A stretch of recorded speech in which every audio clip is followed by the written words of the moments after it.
जैसे जैसे लैपटॉप्स बढ़ रहे हैं एसएसडी का डिमांड भी बढ़ता जा रहा है, इसलिए एसएसडी भी कई अवतार में आने लगे हैं आजकल अलग अलग शक्तियों के साथ। बट ये सारे एसएसडी भी एक तरह के नहीं होते हैं एंड ये बात कई लोगों को पता नहीं होता है, इसलिए तपस्या में किया गया टाइम व्यर्थ हो जाता है एंड घर कुछ अलग ही देवता का प्रसाद लेकर के आ जाते हैं सब, बाद में पिलपिलाने से क्या ही फायदा। इसलिए आज के वीडियो में ये जानने की कोशिश करेंगे कि आपको एसएसडी चुनते टाइम किन चीजों पे ध्यान रखना चाहिए कि आप अपने लिए एक चीता को लेकर के आ सके, ना कि चीटोस का पैकेट। चार चीजें मेरे हिसाब से है जो कि आपको दिमाग में रखना चाहिए व्हाइल परचेजिंग योर एसएसडी, जिसमें पहला है कि आपका एसएसडी एक डेडिकेटेड फिजिकल डी रैम के साथ होना चाहिए, जैसे कि किंगस्टन KC3000। ये आपको उनके स्पेसिफिकेशन में वरना किसी रिव्यू में जरूर मिल जाएगा।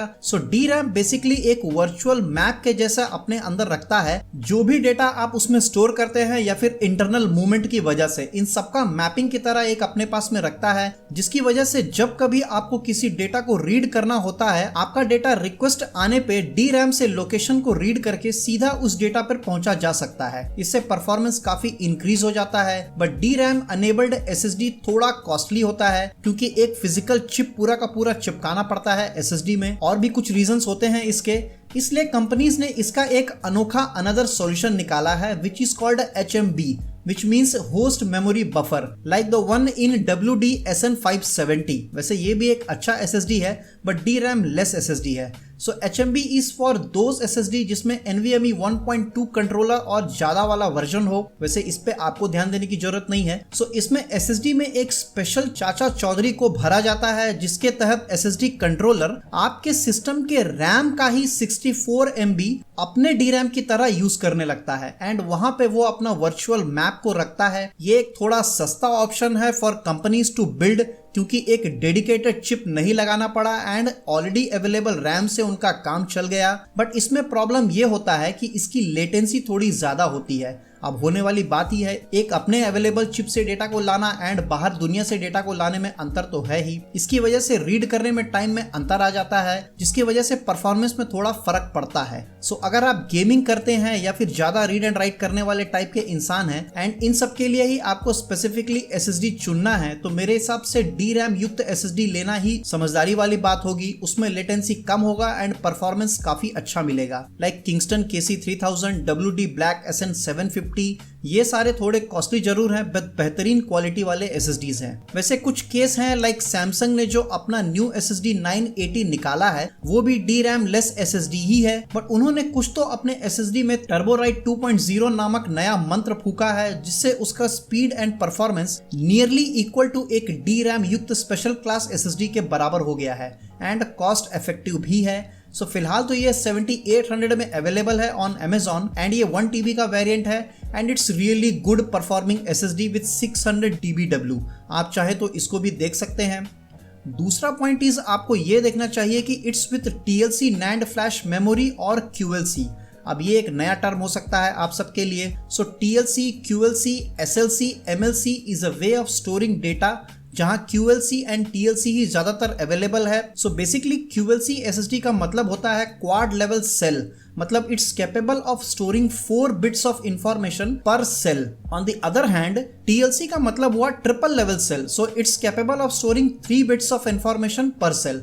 एज पर थ्योरी QLC को तो अच्छा होना चाहिए, बट ऐसा नहीं है क्योंकि ये एक ट्रेड ऑफ है विद परफॉर्मेंस एंड ड्यूरेबिलिटी। इसलिए इस तरह के SSD ज्यादा सस्ते होते हैं, इसके लिए इनको अवॉइड करना चाहिए आपको and concentrate only on TLC NAND flash memory युक्त SSD, क्योंकि इनका परफॉर्मेंस एंड ड्यूरेबिलिटी काफी अच्छा होता है, साथ में इनका राइट स्पीड भी ज्यादा होता है कंपेयर टू QLC युक्त SSDs। इसलिए इस तरह के SSD means TLC NAND flash memory SSD थोड़े कॉस्टली होते हैं, इसलिए इनका स्पीड भी अप्रॉक्स 3+ Gbps तक जाता है।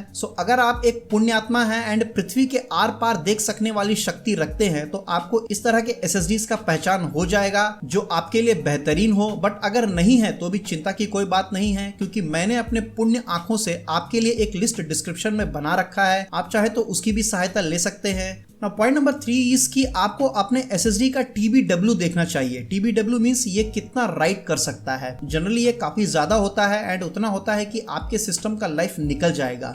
बट स्टिल कुछ लोग जो दुनिया में उग रहे पेड़ पौधों की जीवन एंड कुंडली लिखने में आदी हैं, उनके लिए ये पॉइंट काफी जरूरी है। सो TBW के बारे में हमने एक शॉर्ट वीडियो पहले भी बनाया था, do check that out to understand how to find it and how it works.